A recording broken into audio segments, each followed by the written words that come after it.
Now King Solomon loved many foreign women, together with the daughter of Pharaoh, women of the Moabites, Ammonites, Edomites, Sidonians, and Hittites, of the nations concerning which Yahweh said to the children of Israel, You shall not go among them, neither shall they come among you, for surely they will turn away your heart after their gods. Solomon joined to these in love. He had 700 wives, princesses, and 300 concubines. His wives turned his heart away.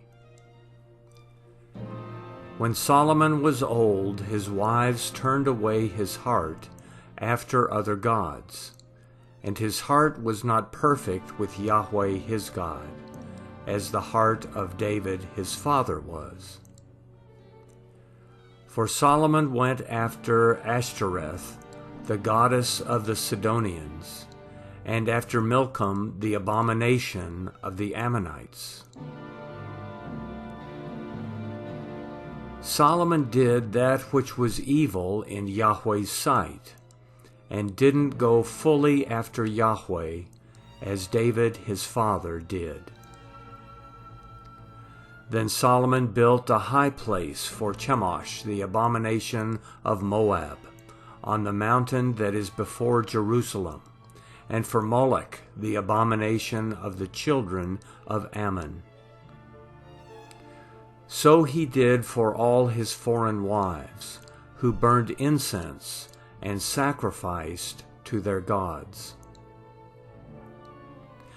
Yahweh was angry with Solomon, because his heart was turned away from Yahweh, the God of Israel, who had appeared to him twice, and had commanded him concerning this thing, that he should not go after other gods.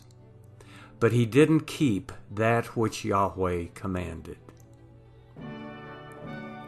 Therefore Yahweh said to Solomon, Because this is done by you, and you have not kept my covenant and my statutes, which I have commanded you, I will surely tear the kingdom from you, and will give it to your servant.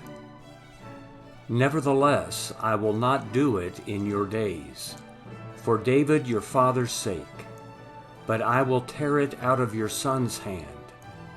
However, I will not tear away all the kingdom, but I will give one tribe to your son, for David my servant's sake, and for Jerusalem's sake, which I have chosen. Yahweh raised up an adversary to Solomon, Hadad the Edomite. He was one of the king's offspring in Edom. For when David was in Edom, and Joab the captain of the army had gone up to bury the slain, and had struck every male in Edom, for Joab and all Israel remained there 6 months, until he had cut off every male in Edom. Hadad fled, he and certain Edomites of his father's servants with him, to go into Egypt, when Hadad was still a little child. They arose out of Midian, and came to Paran, and they took men with them out of Paran, and they came to Egypt, to Pharaoh king of Egypt, who gave him a house, and appointed him food, and gave him land. Hadad found great favor in the sight of Pharaoh, so that he gave him as wife the sister of his own wife, the sister of Tahpenes, the queen. The sister of Tahpenes bore him Genubath, his son, whom Tahpenes weaned in Pharaoh's house, and Genubath was in Pharaoh's house among the sons of Pharaoh. When Hadad heard in Egypt that David slept with his fathers, and that Joab the captain of the army was dead, Hadad said to Pharaoh, Let me depart, that I may go to my own country." Then Pharaoh said to him, "But what have you lacked with me, that behold you seek to go to your own country?" He answered, "Nothing.